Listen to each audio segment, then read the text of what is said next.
Can you hear me back there? Yeah, I filled this, when I actually was a theater major here, so I filled this room many, many times. So hopefully I won't need the microphone. I'd rather not use it because then I gotta have stuff in both hands and I get confused.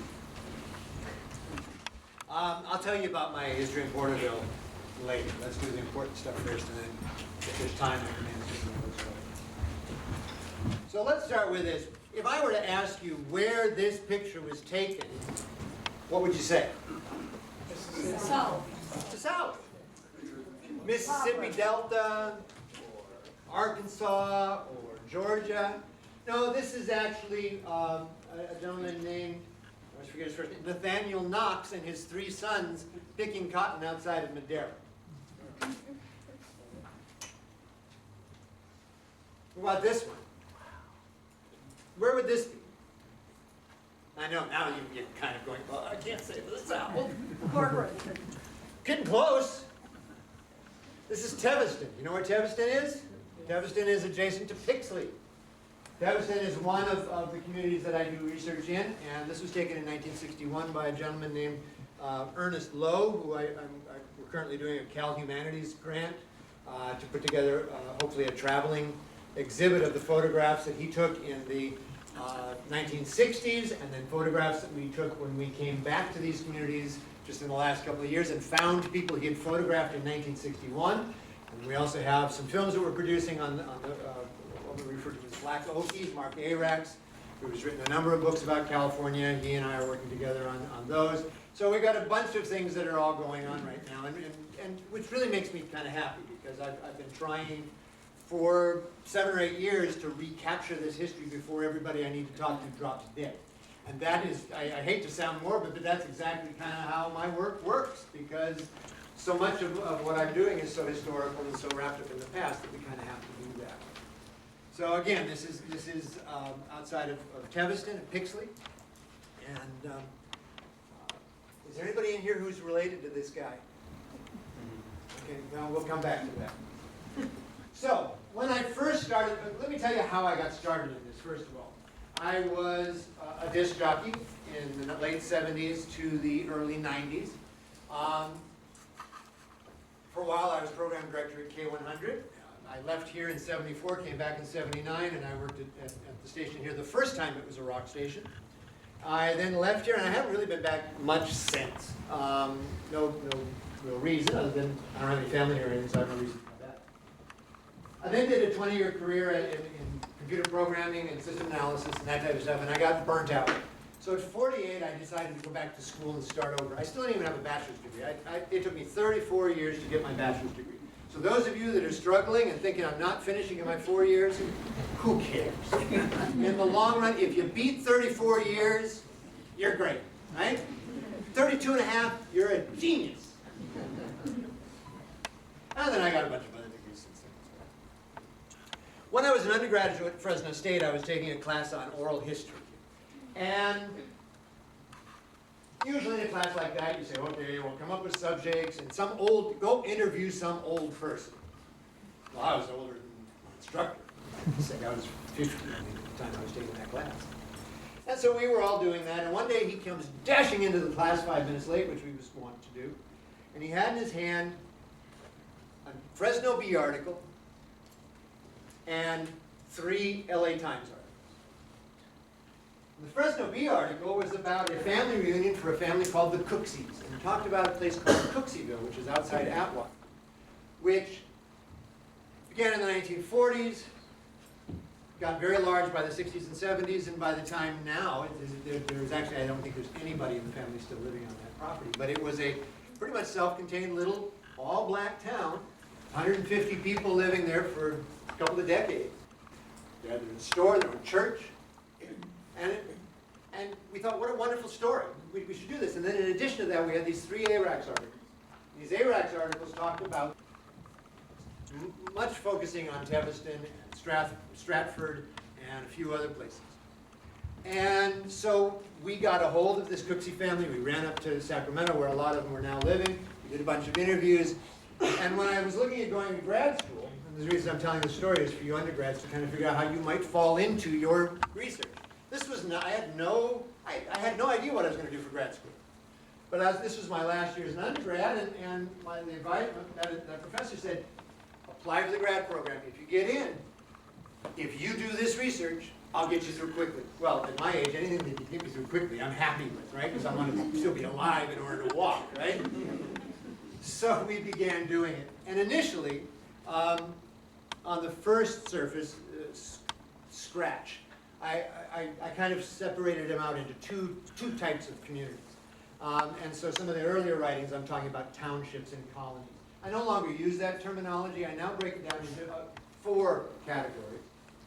Most of the other stuff I used to say still holds water, but I now argue with myself on the classification. And real quickly, I want to talk about them so that as I refer to them a little bit later, it'll make some kind of sense.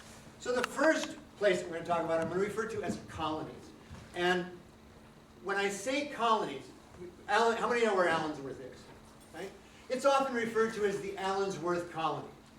Well, that conjures up, that combination of words often conjures up something other than what it was, right? Well, there were black colonies in Baja California. There were African American colonies in Nigeria. In the 1880s, starting in Orange County, they began a real estate scheme that they called colonies.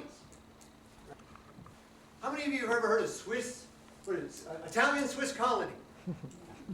That was a real estate development. That's all it was. It was a way to make it sound more exotic. Now they call them commons and whatever. I don't know what they call them. Real estate for a while, but they call them all kinds of stuff, right? But starting in the 1880s in Orange County, and then really starting up here in the 1890s and up until about 1920, the whole valley was divided up into colonies. The first owners of the valley, of course, are the natives and the elk. California had the most dense population of Native Americans of anywhere in the North American continent at the time of contact. And you've heard the stories of the buffalo in the valley, or the buffalo in the plains. You could walk across the plains in the back of buffalo. Well, that's how the valley was here with oaks. I mean, with elks. It also had lots of oak trees. So this was a very interesting and a very fertile area. The first crops that were grown here were wheat. Because this looks like the Midwest, and people went, it's flat, we'll grow wheat. And they could get 3 harvests, which in the Midwest you can only get 1. Then, 2 guys named Miller and Lux bought up a whole bunch of land up in the north part, and they decided to do cattle. And they did cattle because they needed leather. They were butchers, German butchers. They needed the leather because this is the Industrial Revolution, right? We're talking about the 1850s to the 1870s. And factories run on power. Power in factories in those days was transferred by leather belts. And so this valley provided the leather belts that allowed the Industrial Revolution to happen. When vulcanized rubber comes along, that gets thrown away, and in its replacement, they go into dairying. So most of the North Valley becomes dairy. You know, it all switches south. And there's a variety of stuff growing in the 1800s, but a couple of things happened. 1882, 1892, and 1902 are the Chinese Exclusionary Acts, the very first immigration laws that are ever passed in this country. And they are geared to one specific population, primarily the Chinese. It's called the Chinese Exclusionary Acts. Anybody want to make a guess which population it's geared to? Oh, come on. Anybody? Yeah, the Chinese. Right, very good. I'm impressed. I'm so happy. The Chinese had provided labor for the railroads. They had provided labor for the large mining companies, who were the only ones who ever made any money off of the gold rush. And they were agricultural labor. Indians had turned out to not be a reliable labor source because they could just disappear into the hills. They could. They knew the topography. And so the Chinese moved into the fields. Well, we think of California as being a pretty liberal place, a pretty inclusive place. Look around. This room has many, many shades. We also have a very, very ugly racist history. At one point, the state legislature paid for Indian scalps. People made their living by just going out and killing Indians. And it was the California legislature that had pushed for the Exclusionary Acts.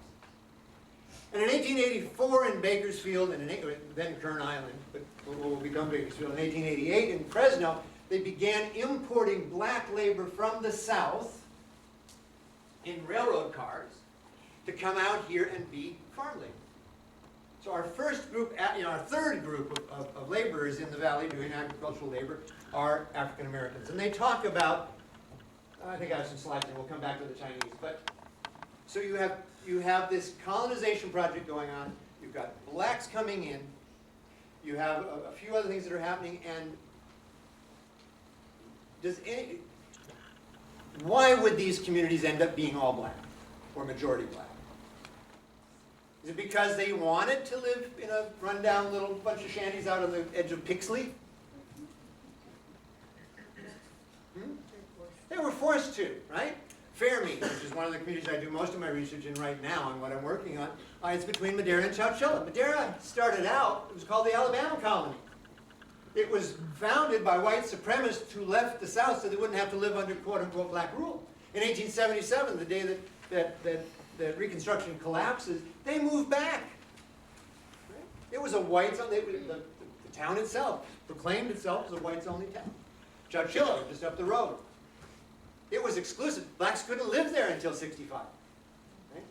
And so many of these communities that I look at have historical underpinnings that are what creates the colonies are part of this colonization project. And the colonies that I'm mentioning here are black colonies. These are not colonies that maybe later turned into black communities, but these were colonies that were geared to black communities. The first one that we know of that actually had black populations, because there were several attempts before this, is a little town out in the middle of nowhere that was for sale on eBay a few years ago called Centerville. They wanted $65,000 for the whole town. I don't know if they got it, but it's a cute little place. The one that is really the first successful one, and it only remains all black for a few years, is just outside of Fowler, and it's called Bowles Colony. It's still there. I'll show you a few pictures of some of the buildings that are still standing.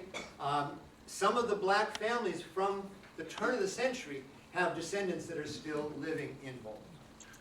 And then, of course, Allensworth. And Allensworth is the one that we all know about. And Allensworth is really the convergence of two things that are going on. The colonization project here in California and a movement that was called the Exoduster movement. And the Exoduster movement was a period in American history that begins before the Civil War. It begins in the 1850s. And gentlemen like Pap Singleton, Benjamin Pap Singleton, and a few others are encouraging African Americans to leave the South and to find places where they can live initially separately to learn how to be citizens. They wanted experience running businesses. They wanted experience running municipalities. They wanted to have a safe haven. And so you end up with communities like Nicodemus, Kansas, or Boley, Oklahoma, or Blackton, New Mexico. These are promoters buy the land, sell it to blacks only, set up the parcels, set up the water. And so Allensworth is a confluence of those two activities. So that's why today we refer to Allensworth as the Allensworth Colony. But Exeter was a colony. Ducor was probably a colony. I've never looked it up, but I would imagine it is. So you have many towns and places around here that if you go look at the old plat maps from, say, 1920 or before, it will say this colony, that colony, whatever. It's just a real estate scheme. It has nothing to do with these being black colonies. There had been two earlier attempts, one in Stockton in the 1860s, where stockholders from Texas and the Bay Area and elsewhere, all blacks, had invested money to build an all-black colony.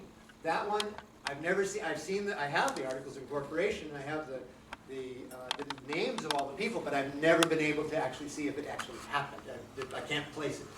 And then in 1892, there was a similar attempt in Fresno. And again, I have the articles of incorporation for that. So these are the three that we know existed as all black colonies up to the century. The last one, of course, being in 1908, which is, of course, Allensworth. The second type of communities are unincorporated towns. These are towns out in the middle of nowhere, out on the edge of the fields, wherever, that have been at some time or another a self-sufficient town. They had stores, they had businesses, they had churches, they had schools, they had all kinds of stuff, but they're unincorporated. They're usually under the county board supervisors.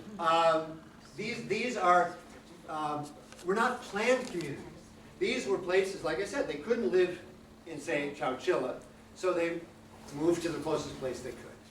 And some of these, El Nido up in Merced County, between, it's kind of between Los Banos and Merced. Fairmead, which is one that I do a lot of work in, South Dos Palos and Midway, also two communities outside of Dos Palos that I work a lot in. Lanier in Kings County, 4 miles west of Riverdale. Got Stratford, which is out on 41 on the way to the coast. Teviston, which is just outside of Pixley, and Alkali, which is right next door to Teviston. These tend to be very poor. I'll show you some more pictures from the past. They tend to be majority, if not all black. Some 60%, some 90%, some 100%. The other type of community, another type of community that I look at are unincorporated neighborhoods. In other words, this is a neighborhood on the edge of a town. Unincorporated, not part of the town, probably didn't have water for decades, but it's not freestanding in the same way that these other towns are. And so we have Cooksieville, which is outside of Atwater. We have Franklin Beechwood, which is right on the edge of Merced. Home Garden, which is down in southeast of Hanford. You go, here's Hanford, here's the fairgrounds, here's the cemetery, here's Home Garden. I guess I got prime real estate. We also have Sunny Acres of Boot Hill, which is outside of Corcoran. Well, that's a wonderful story. The Matheny Tract, which is out in South Tulare, and the Sunset View Fire District in Bakersfield. And this was a rural area. It's now in the middle of it's a more urban area, but I include it just for reference. And then the final one is labor camps. These are almost all gone. There's nothing left. I found a few people who had lived in these labor camps, but even trying to find many stories are difficult. There were lots. I only have identified 4 for sure, but I keep being told there are more and more and more. And I haven't done much research on the labor camps at all because I'm focusing on these others. So out on the west side in Kings County, there was Cadillac Jacks, the Harris Tractor Farm, the Harris Ranch, had their own black labor camps. And these people lived in these labor camps year-round. This wasn't go for the season and then go. These were year-round labor camps. A friend of mine her father was the minister at the one for Harris Tractor Farm. And Foster Shoals labor camp was also out there. And then just south of Teviston on 99, over by Pixley, on this side of 99, there was an all-black labor camp called Freemanville. There were a total of 6 labor camps in the Pixley area. The only one I've got any information on is Freemanville. We'll talk about them a little bit later.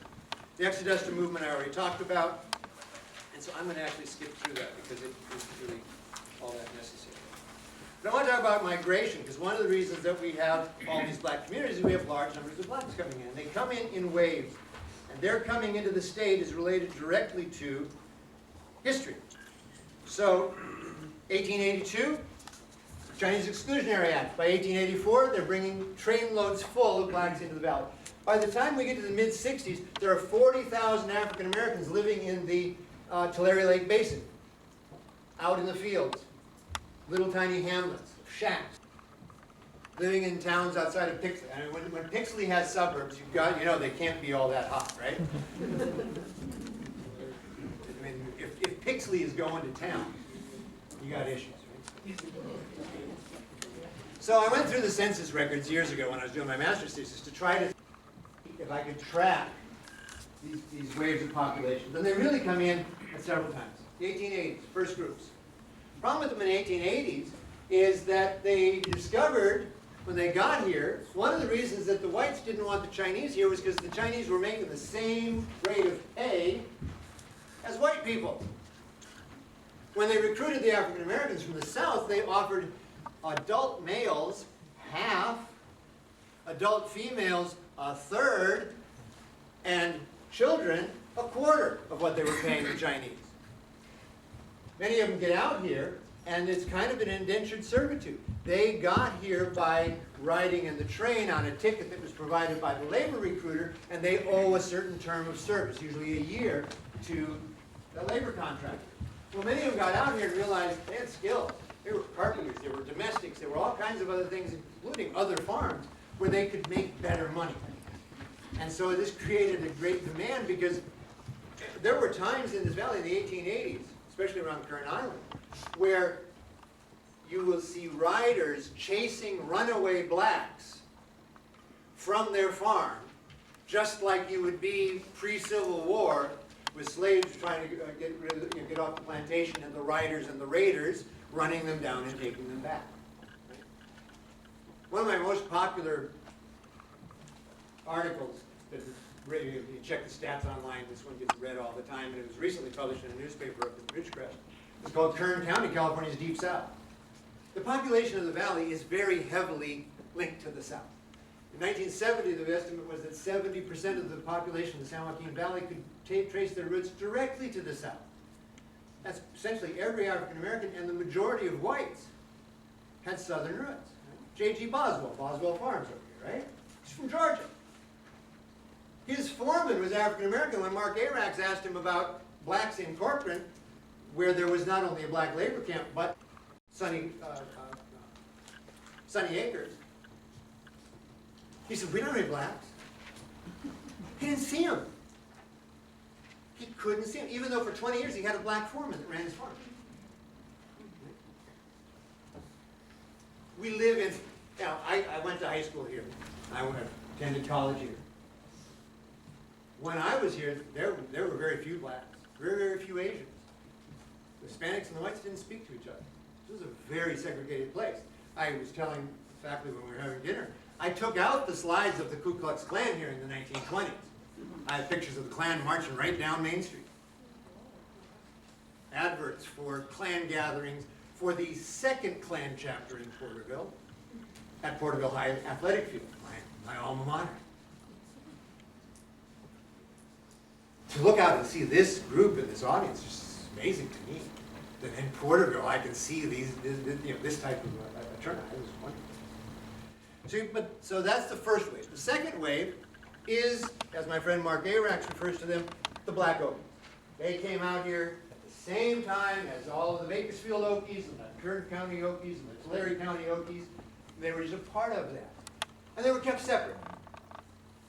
In 1933, there were 17 agricultural strikes. The Communist Party of the United States came around and organized all the farm labor in California.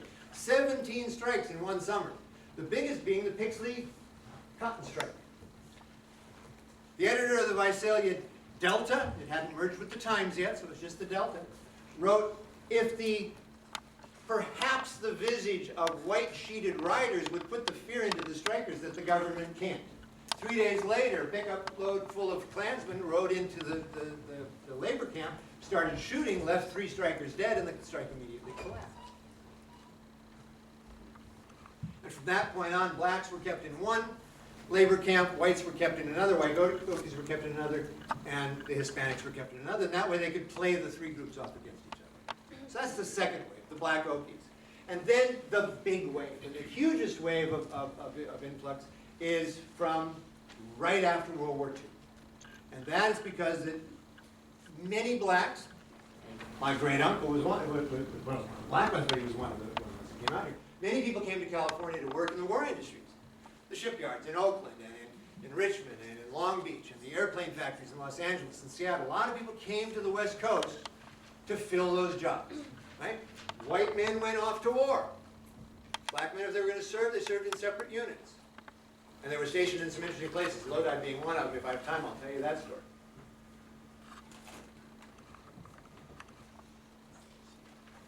And so as the white men went out, women and minorities, Jews and blacks who had been excluded from most unions in the United States, finally make it into the factories. And at the end of the war, they're pushed out of the factories because the returning soldiers and sailors were guaranteed their. So those who came back and weren't dead or maimed were given their jobs. And that pushed women back into the kitchen, and it pushed blacks back down the rung. And many of these blacks that had come out here to work in these industries had lived in rural areas in Arkansas and Oklahoma and lots of places. These were farmers. They didn't want to go back home. The Klan was even worse there than it was here. And so many of them saved up money while they were working, and then they wanted to live in rural California. The valley has three major metropolitan areas, Bakersfield, Fresno, and Stockton, and they all have large, significant African-American communities. But it's probably only 30% of the black population at this particular point I guess in years, but it is only a portion of the black population of the valley. And so these numbers, if you look at them, you'll see there's a huge jump between 1940 and 1950. Otherwise, it's kind of gradual, and then it just goes to the roof. And that's what we're seeing here. And again, here's the dispersion, where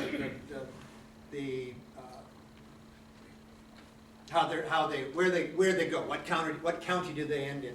And some of these are rather misleading because Kings County for a while was part of Tulare County. And Madera County and Fresno County were all part of Stanislaus County. Was it Stanislaus County? Yeah, I think so. They've been split off at different times, so the numbers are rather weird, but that's how it kind of sort of works out. So let's talk about some of these communities. Bowles. This building is still there. It's now, I believe someone's living in it, but it was one of the three remaining storefronts that are left in Bowles from the period that it was there.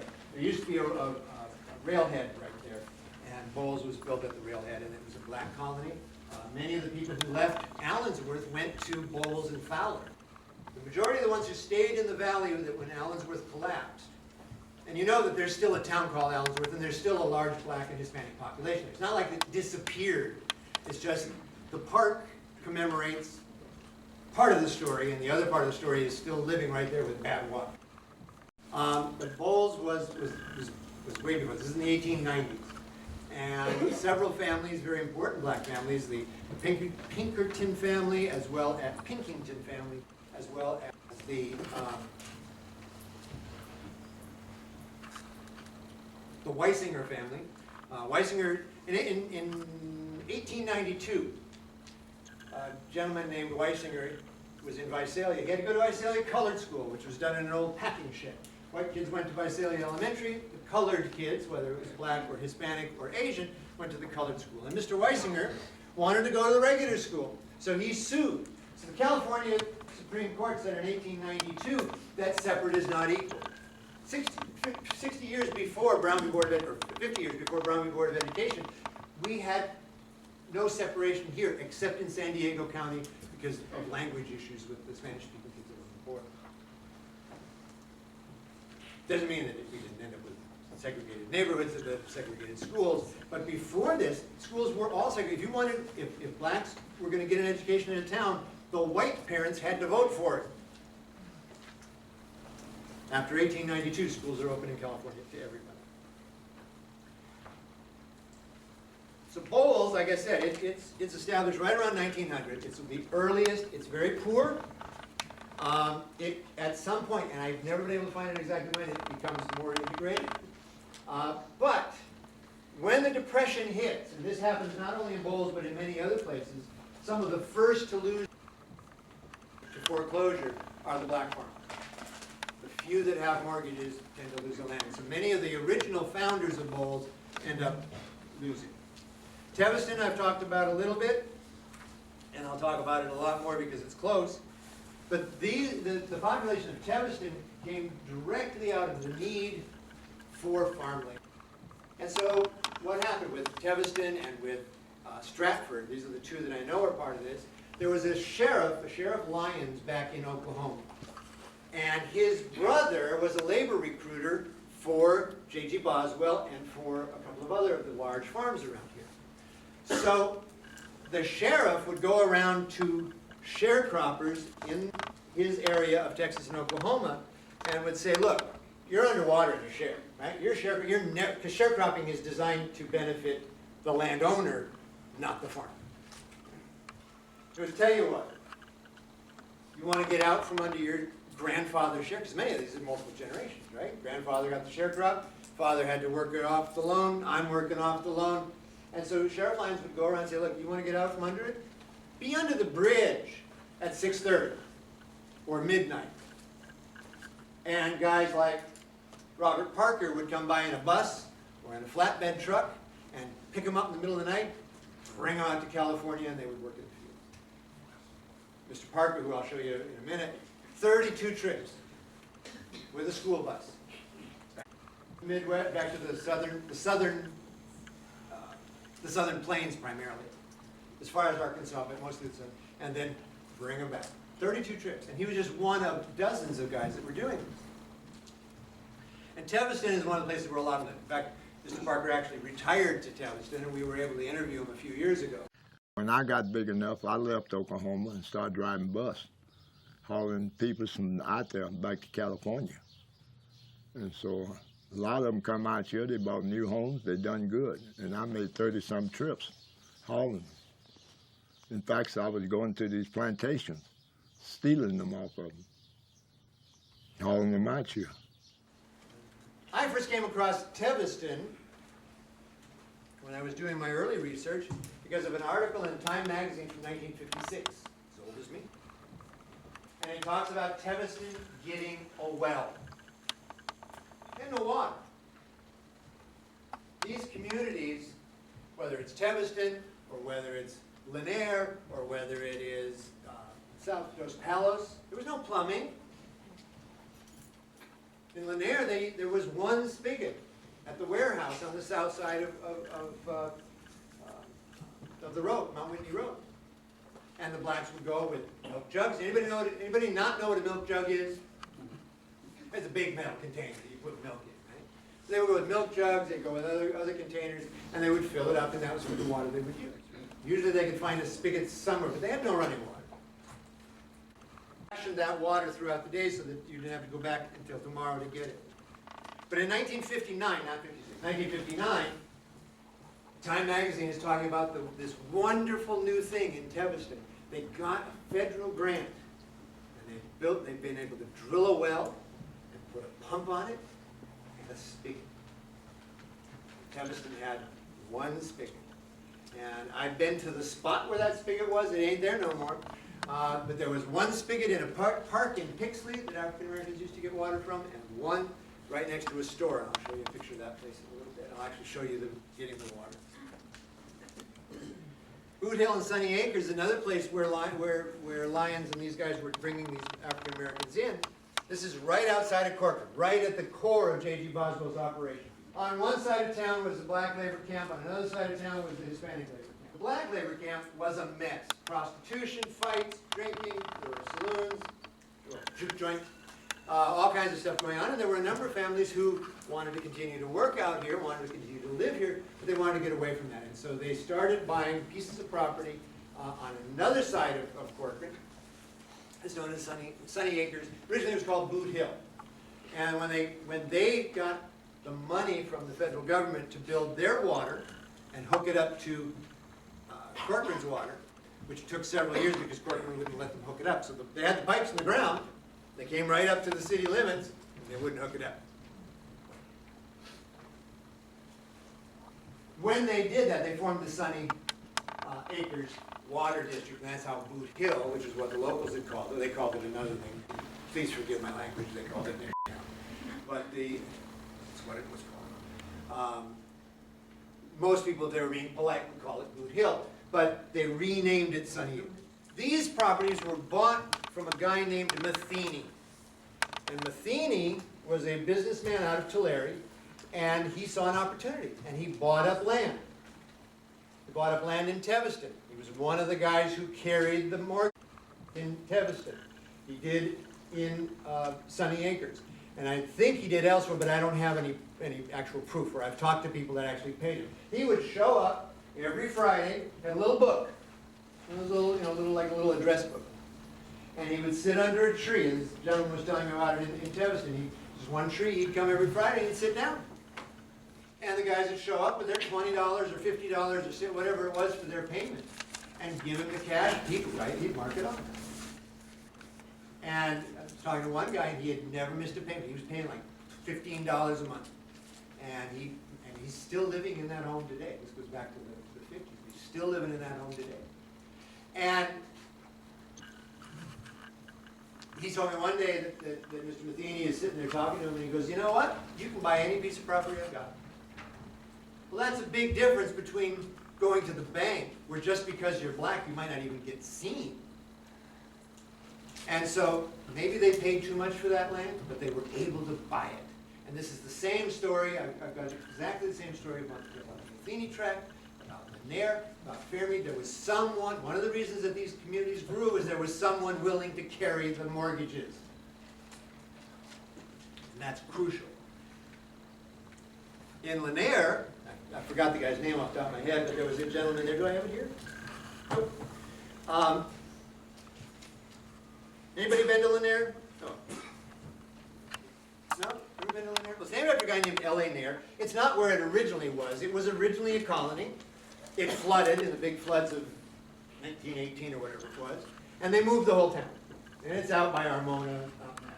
It's out by, it's like I said, 4 miles east of again, there was a landowner there that would do it. He would sit in the bar in Riverdale every Friday afternoon, and people would come, and he would write the receipts out on cocktail napkins.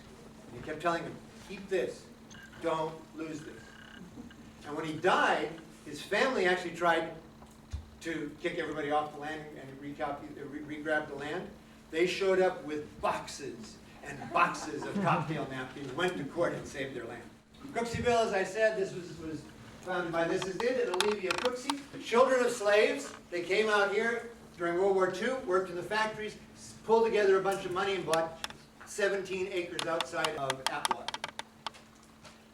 This is the property basically from here to here. And at one time, this was covered with houses. There were 150 people right here. They had their own store at the corner right down here. Oops, that's the wrong button. They had their own store down here, and there was a little black church up here that the family participated in, and later Timothy Cooksey was the primary preacher for that church. And you can see this was I don't remember what year this was, but this is a snapshot that we made going back to the interviews and trying to place where everybody was. So all of these are homes with full families in them. So you have the children of slaves coming in 1946. By 56, there's 150 African Americans living there. By today, the grandchildren and great-grandchildren of those slaves are doctors and lawyers and nurses and teachers and janitors and all whatever else they want to be. Right? You want to see the American dream, Cooksieville is it. Right? Everything that Allensworth wanted to be, Cooksieville. Partly because they didn't have such lofty goals. Here's the church. Here's Timothy. Timothy just died a couple of years ago, but you see this is Timothy. This is his wife. This is his daughter. These are his grandchildren and their family. Still running the church out of the Cooksieville church, as it's referred to. And I want to take a real quick minute to talk about water, because the history of the valley is the history of water. Right? We have two great river basins in the full valley. The Great Central Valley, the San Joaquin, which is where we live, and the Sacramento, which is the northern half of the valley. Towns survive and fail in this valley depending on water. Right? Why did Allensworth fail? Because although they had contracted for a water system and an irrigation system, the builder, who also built Alpot exactly the same time and did put in water, just handed the deed to it to the people in Allensworth. Said, do it yourself. Here you go. This is that spigot. This is that spigot that from 1959 that I've been dreaming about for years, right? I want proof that it actually existed. When I met Ernie Lowe, the photographer, he had a whole bunch of pictures of this spigot, including people taking the water and putting it in the buckets. I've interviewed lots of people that described it, but now I have actual visceral proof that the water was at the core of much of what kept these people alive. Fairmead, as I said, has been in Madera County, this is where I'm working a lot right now, is having the same problem that East Porterville's having. 75 families are without water. Fairmead itself has a small little municipal water district that they have, I think it's similar to the one you have over in Teviston. And that services the people in the town part. But these colonies had a town in the middle and then agricultural land around that. And so much of the people who consider themselves to be in Fairmead really live out on a little farm somewhere just outside of Fairmead. Well, in the last year or two or three, the farmers have been going in and drilling down as far as 2,000 feet. They put high-power pumps on, they suck the water out, and those wells at 600 feet, which is where most of the residential wells are dry. And so there are families there, like here in East Porterville, that have been without water for 3 years. They don't have it. This little group, Fairmead Community and Friends, these three ladies, and there's another circle that goes around. But these three women, one black, one white, sounds like the Mod Squad. You guys are too young to know about the Mod Squad. They're essentially the Mod Squad. Since 2008, they have been really functioning as the pseudo-local government, because it's a county area. They've got to go to the Board of Supervisors for everything. They have managed to get members of Congress, the state. They got $5 million to repair the in-town wells. They got that water tower built. The high-speed rail is coming through, right through Fairmead. Actually, the one turn in the whole high-speed rail is in Fairmead. And the high-speed rail is willing to do whatever it takes. Well, there's no sewage in Fairmead. So they're trying to get the high-speed rail to build sewage because the town can't grow. You can't put a business in. There's no businesses left. There's 2 churches and a school and a bunch of houses. About 1,500 people in the immediate area. And they can't build a mini market because you can't put in a septic. So until they get sewer, the town is going to die. So they're at a crucial moment right now. The water is part of it, and they're getting help with the water. The state's brought in tanks and brings in water delivery for them, but it's still not done. And the sewage is the other problem. We will see what happens. This is part of the problem. But here you can see water being delivered to Fairmead. When it first became public, I was having to fact-check articles from the Washington Post, the New York Times, several other Los Angeles Times, and with all that publicity, water got brought in. And it's probably the same thing happened in East Portland. A lot of water came in when it made the news, and then you forget about it, right? Donald Trump's up there. It's more interesting. Lanier has the same problem. They've got water. They've got a water district, but the soil, the water is so contaminated from pesticides used on the west side that the water in Lanier is undrinkable. So they have the tank. They even have but they cannot afford to run the filtration system. So Lanier is back without water. And speaking of water, I want to end with just a little poem. My friend Ernie wrote this poem about Teviston. And I just want to share it, just because I can. So first of all, let me explain who Teviston is named after. Lloyd Tevis was one of the presidents of Crocker Bank. He was one of the robber barons here in California. Tevis and Carr, Tevis, Hagen, and Carr are the 3 guys that fought Miller and Lux for water rights at the very beginning of this whole art, who gets the water.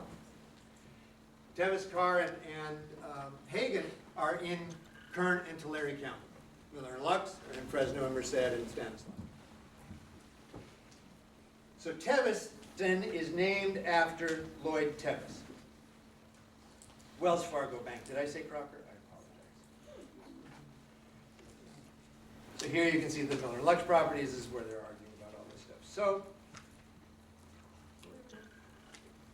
let me share with you Ernie's poem. Lloyd Tevis, brother-in-law to James Ben L.E. Hagen, once owned more land than he could ride across in an entire day. He and Hagen fought Miller and Lux for the water of the Kern River way back before it became a channel. In 1963, Phil and I pulled off 99 into Teviston as the storm ended and the dark sky opened and let the setting sun shine upon the shacks of Black Okies. Teviston was lit up, puddles reflecting day's last light, the homes pieced together from scrap wood glowing intensely. How would Lloyd Tevis have calculated the value of this one and only memorial to his great wealth? That's it. That's what I got. Any questions?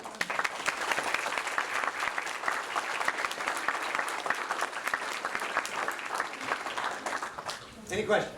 I got a few minutes. Yes? On that Bose picture, where is that located? On the which?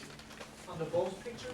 The Bowles is, okay, so here's 99. Here's Fowler on the west, primarily on the east side of 99. Just south, you go across, and it's just kitty corner outside of, you can actually do it, Bowles, if you do it on the GPS, it'll come up. It's still a designated place. No, because, well, I live off Manning and... Okay, There's a stretch right along the old railroad track where there are 3 old buildings. Those are the only old commercial buildings still there. Okay. So you can find, the school is south, so it's Mount Whitney or McKinley? McKinley runs this way, right? Yeah. You'll go right past it if you don't look. When you get to the old folks' home, you've gone too far. Go back, and it's right down the side street where the train used to run. On the old plat maps, I can see where the train was. It's not there. The track's not there. But that's where it is. Any other questions? Yes, sir. It seems to me that in the city, Tarabella and up through Exeter and Lindsay, it seems to me there are not significant black populations in the Citrus Belt. Do you have some insight into what's going on there with that? Well, there are 3 exclusionary practices that were common in the United States over the last couple hundred years. First is restrictive covenants. If you had a house built before 1965 in the state of California, it will say who can never own that house. There's no Basques, no Asiatics, no Mongol. It'll have this whole long list, right? That's one way. The second way was through redlining. Federal law set up the Federal Housing Authority in the 1930s as part of the New Deal. And in 37, they passed, I think it was in 37, that they put out this map book. Every town in the United States. And they broke it down by socioeconomic level. And the poorest area in each town was surrounded by a red line. And the restrictions in the FHA handbook, and the reason I know is because I have the 37 handbook, that's why I know it's in there, says that a bank should never lend money that would change the racial makeup of a neighborhood. Right? So that locked blacks into poor neighborhoods. But whites couldn't buy there either. That would be a violation of the guidelines. But it locks people where they are. And the third one is a process that we call sundown towns. And one of my heroes who has become a friend over the years, named James Lowen, wrote an incredible book called Sundown Towns. And in sundown towns, and there were many around here, Alldale, Lodi, Taft, Clovis, Reedley, all had signs outside, and again, please forgive my language, they would say something to the effect of, and/or don't let the sun set on you in such and such. There were ordinances. A friend of mine found the actual law in the city passed a law that prohibited blacks from being in Lodi after dark.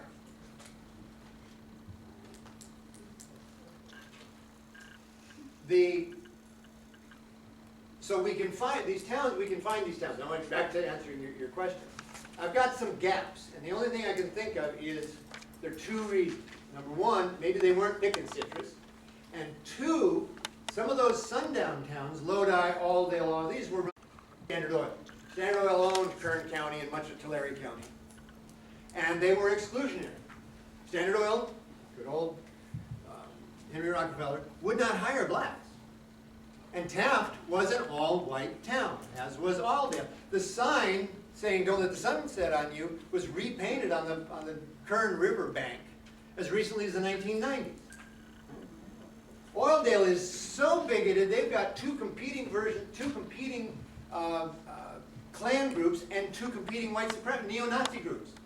Little Alldale, right?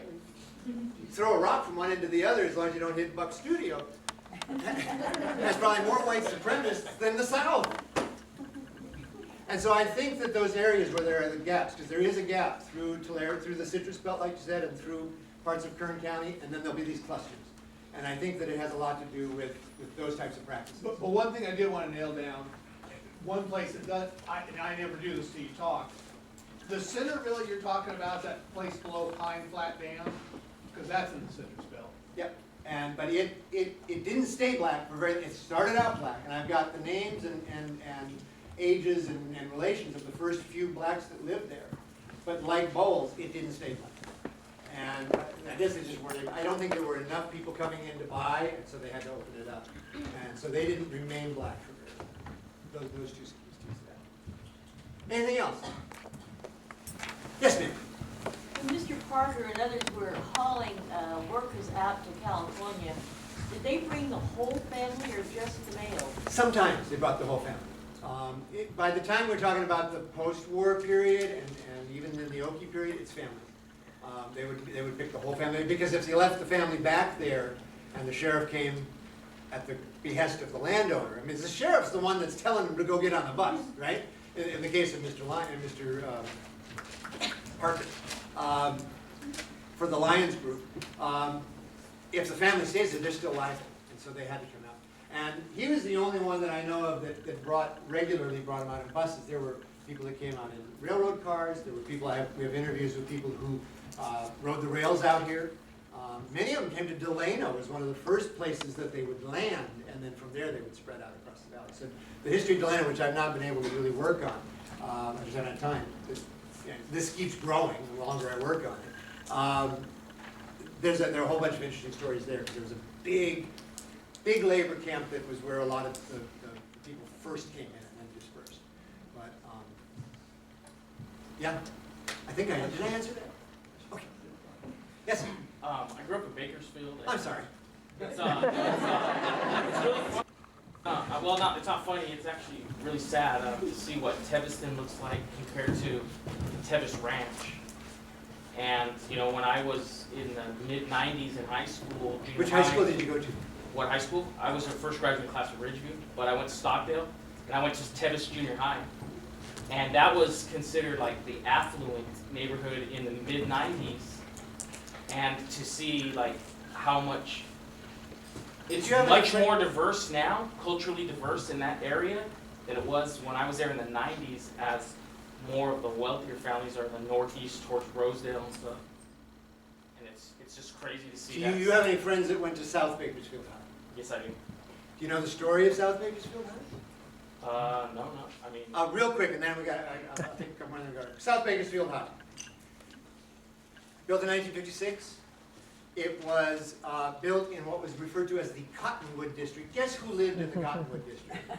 Just take I know a where guess. Cottonwood is. Yeah, Cottonwood was, in 1956, I think probably still is today, predominantly black. They let the students at Bakersfield High, them drillers, pick the school colors, the logos, the everything. So they picked the colors. West Virginia blue and gray.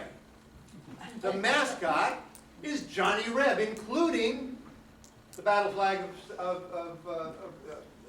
the Stars and Bars, the battle flag of Virginia. Robert E. Lee's flag. It was on every heraldic trumpet, it was on the band uniforms, it was everywhere. The football teams were named the Raiders and the Riders, which, if you don't know, those are terms for the Klan. Because the precursors to the Klan were the riders that went out and captured the slaves that were trying to get off the field or would be trying to go to another plantation at night. The yearbook is the Merrimack. The newspaper is the Rebel Yell.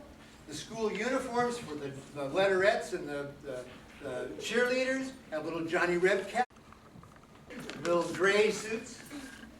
The actual streets are Merrimack and Monitor. Yeah, that's in the black neighborhood. Do you think they were telling somebody something? This is the same as the Stars and Bars being pulled down off of many of the states in the South right now. They didn't go up until the 40s and 50s when blacks started getting rights. They put the flag up to say, yeah, you may be getting rights, but you know what? We're still in charge. And now, so like I said, I wrote a lot about racism in Kern County, and for some reason people want to read about that. Anyway, one more question. Well, Yes? back in the 1980s, I worked on a little project interviewing gospel singers here in the valley. Oh, wow. You have those interviews?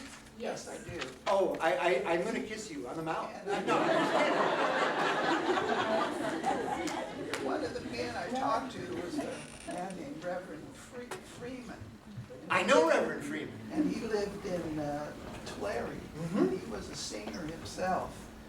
And you talk about Freemanville, and he talked about his dad, who That was, yep. you're talking about, and he talked about coming out from Oklahoma One- City and so forth. One of the reasons, I mean, I fell in, like I said at the beginning, I fell into this by accident.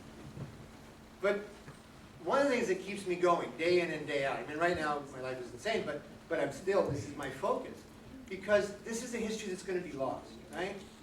We're richer by having this is my history just like it is anybody else's, right? And here's why I start with that picture with the people picking in the fields. Right? If I say, tell me about California farm workers, you're going to go brown, nameless, faceless illegals. That's the stereotype. But our farms have been worked by lots of different groups, one of which was 50 to 60,000 African Americans at any given time. But when we picture African Americans picking cotton, what was your first response, right? The South. And then we realized that what we call agribusiness, our great agricultural heritage, which is primarily driven by people from the South, is just the transplantation of the plantation from the South to the San Joaquin Valley. And if we realize that we used to have blacks picking cotton, and that image is at the core of our agribusiness, then those nameless, faceless, subaltern, so-called illegals become less than human. They become the other. If we start saying, but it's the same as the South, it's the same as Sherpa, it's the same, if you start drawing those links, then we don't feel so good about ourselves. And so I think there's an unconscious desire to not focus on this part of the history. And I think until it's put back in, we've got a gap, there's a vacuum, there's a hole, there's a scar that needs to be filled in. And so, I'll be dead before this work is done, but I'm going to work the rest of the time to do it. And I'm getting the... I do have some books for sale. If you're interested, you can come up and see me afterwards. We can talk. This is the Fairmead book, which is the book I wrote for the centenary. This is my master's thesis. Some of the terms have changed, but this is the most comprehensive overview of a lot of these communities. And then the title for today's, and this isn't for sale, but the title for today's talk was from a Journal of the West article that was published last year. That's not the paper I gave. I just like the title. So if you come across the article, you go, that isn't what he said. And on that, I thank you very much.